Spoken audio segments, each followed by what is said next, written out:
Electoral bond न होते तो किस व्यवस्था में ताकत है वो ढूंढ के निकालते कि पैसा कहां से आया और कहां गया। जब उन लोगों ने इलेक्टोरल बॉन्ड दिया है उसी के एकदम बाद उनको या तो कॉन्ट्रैक्ट मिला है या फिर जो सीबीआई का उन पर इंक्वायरी हो रही थी वो हटाई गई है। ये तो इलेक्टोरल बॉन्ड की सक्सेस स्टोरी है कि इलेक्टोरल बॉन्ड थे तो आपको ट्रेल मिल रहा है मनी का। ये दुनिया का सबसे बड़ा एक्सटॉर्शन स्कीम है और इसके मास्टरमाइंड नरेंद्र मोदी जी हैं। आज हम पूरी तरह काले धन की तरफ देश को धकेल दिया है और इसलिए मैं कहता हूं सब लोग पछताएंगे। प्रधानमंत्री पकड़े गए हैं इसीलिए ये एएनआई को इंटरव्यू दे रहे हैं। इलेक्टोरल बॉन्ड न होते तो किस व्यवस्था में ताकत है वो ढूंढ के निकालते कि पैसा कहां से आया और कहां गया। ये तो इलेक्टोरल बॉन्ड की सक्सेस स्टोरी है कि इलेक्टोरल बॉन्ड थे तो आपको ट्रेल मिल रहा है मनी का कि किस कंपनी ने दिया, कैसे दिया, कहां दिया। अब उसमें अच्छा हुआ बुरा हुआ वो विवाद का विषय हो सकता है, इसकी चर्चा हो।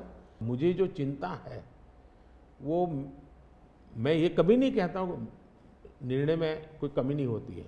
निर्णय तो चर्चा कर सीखते हैं, सुधारते हैं, इसमें भी सुधार के लिए बहुत संभावना है। लेकिन आज हम पूरी तरह काले धन की तरफ देश को धकेल दिया है और इसलिए मैं कहता हूं सब लोग पछताएंगे। जब बाद में ईमानदारी से सोचेंगे सब लोग पछताएंगे। अभी मैंने एक नेता का भाषण सुना, उन्होंने कहा एक झटके में मैं गरीबी हटा दूंगा।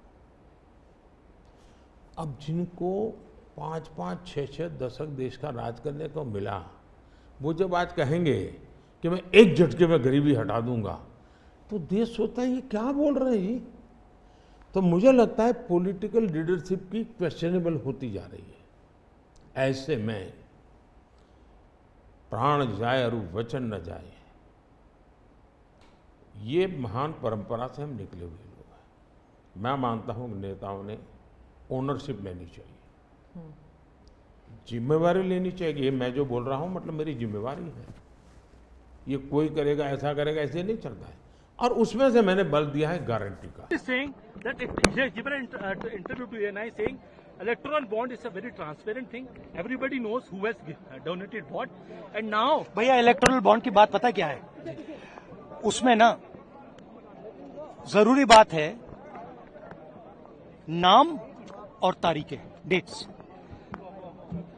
अगर आप नाम और तारीख को देखोगे तो आपको पता लगेगा कि जब उन लोगों ने इलेक्टोरल बॉन्ड दिया है उसी के एकदम बाद उनको या तो कॉन्ट्रैक्ट मिला है या फिर जो सीबीआई का उन पर इंक्वायरी हो रही थी वो हटाई गई है। तो ये प्रधानमंत्री पकड़े गए हैं इसीलिए ये एएनआई को इंटरव्यू दे रहे हैं। मैं बता रहा हूं, सुनो, ये पकड़े गए हैं। ये दुनिया का सबसे बड़ा एक्सटॉर्शन स्कीम है और इसके मास्टरमाइंड नरेंद्र मोदी जी हैं। अगर आप उनकी आंखों में देखें, मैंने देखा नहीं है, मगर अगर आप उनके एएनआई के इंटरव्यू में उनकी आंखों में देखेंगे तो आपको वो झलक दिख जाएगी। वो ये कह रहे हैं कि जो लोग आज इसका विरोध कर रहे हैं ना, वो कहेंगे बाद में पछताएंगे इस स्कीम के लिए। नहीं, विरोध की बात नहीं है। देखिए, आप प्रधानमंत्री से कहिए कि वो ये समझा दें कि एक दिन सीबीआई की इंक्वायरी शुरू होती है, उसी के एकदम बाद उनको पैसा मिलता है और उसी के एकदम बाद सीबीआई इंक्वायरी बंद हो जाती है। पहले ये समझाएं। दूसरी बात, बड़ा कॉन्ट्रैक्ट, हजारों करोड़ रुपए का कॉन्ट्रैक्ट, इंफ्रास्ट्रक्चर का कॉन्ट्रैक्ट, ठीक है, कंपनी पैसा देती है, उसके एकदम बाद उनको कॉन्ट्रैक्ट मिलता है। यह भी प्रधानमंत्री समझा दे। देखिए, सच्चाई है कि एक्सटॉर्शन है और नरेंद्र मोदी जी ने ये पूरा मास्टरमाइंड